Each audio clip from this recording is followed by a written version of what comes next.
Final block of the show. We made it, everybody. Let me intro our PGA panel. It's just Geoff. DraftKings contributor Geoff Ulrich here for Match Madness. So we're previewing the WGC-Dell Technologies Match Play event this week at Austin Country Club in Texas. We call it Match Madness because this week is a bracket-style format with a 64-player field divided into 16 four-man pools. So you face each member of your pool once, and the player with the best record advances. DraftKings lets you bet on each group and which golfer will come out. So let's start with your favorite top seed from their group to advance out. So this is someone seeded 1 through 16, Geoff. Right. So, I mean, when you're betting on these, obviously you have to factor in the odds. I mean, like I mentioned this yesterday, but the top seeds in the group stage last year really didn't have a good record. So the odds are going to be a big factor here. If we're just looking at this, you know, without odds and saying whose group do I like the most, it's probably Xander Schauffele. He's sitting at plus 125 in Group 7. He's got an out-of-form Tony Finau. He's got Lucas Herbert and Takeyomo Kanea. Yeah, I mean, you can look him up if you want. Those are the three players he's got this week in his pod. Xander Schauffele's never posted a losing record in the pod stage group in 3 previous attempts at this event. And he's never won his pod, but this is easily the best draw he's ever had. So the odds aren't great on Schauffele, but I would be kind of shocked if he didn't pull off the win there. I think for the top seeds, the best value you're getting is probably Viktor Hovland at plus 165. Again, I mean, you know, I don't necessarily want to go heavy on these top seeds when we're betting group stages, but Hovland also, he's got Will Zalatoris, who might be one of the worst putters on the PGA Tour, and then Cameron Tringale and Sepp Straka. Hovland at plus 165 actually looks like a pretty solid value there. So he's probably my favorite top seed just to bet. Again, you know, factoring in the odds and everything.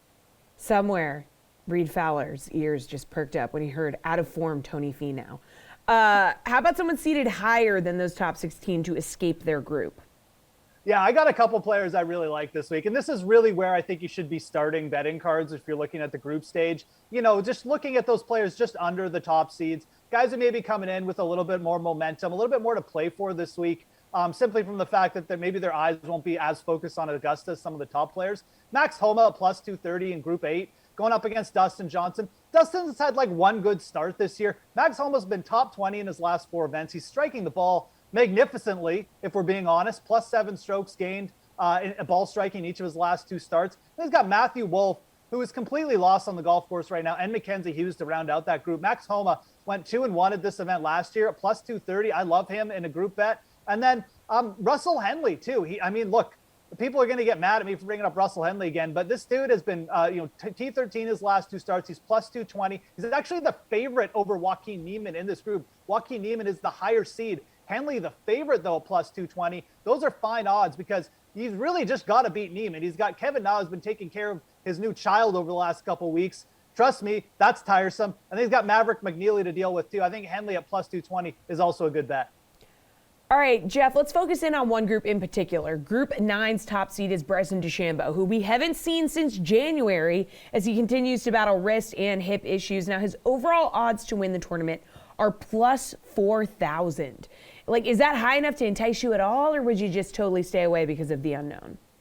So I would probably rather bet Bryson as like a top 16 or a top 4 bet this week than bet on him to win. Simply, you know, just a little bit of the fatigue factor, a little bit of the unknown. But this is a pretty good event, I think, at least in my opinion, for someone to be coming back from injury.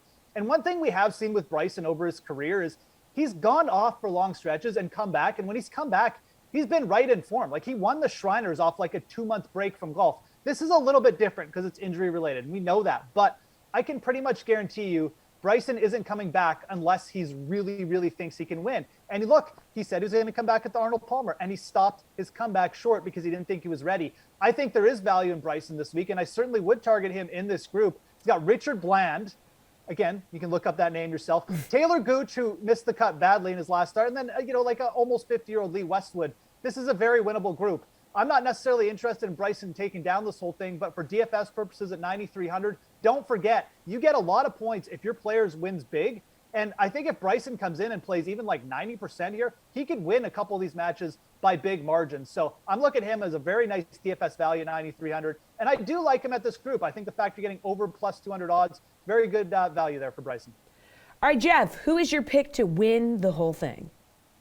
I mean, again, I really like Max Homa this week at plus 6,000. Last time I looked in the outright odds, he's going to be my long shot, but I'll go a little bit more chalky. We're going to go with Xander Schauffele up front. This dude is just overdue to win a tournament. He likes the WGC formats. Like I said, he's got an underrated match play record as well. And I think he's got the easiest path of any of the top seeds to get into the top 16 stage. So Xander Schauffele flying a little bit under the radar this year so far, but I think everything sets up well. Again, he's got good experience at this event. Never had a losing record in the pod stage. And I think that you're probably getting some decent outright odds on him as well on the DraftKings Sportsbook. He's sitting at around plus 2,000 right now, which I really don't hate. So I'm going to make Xander Schauffele my pick to win.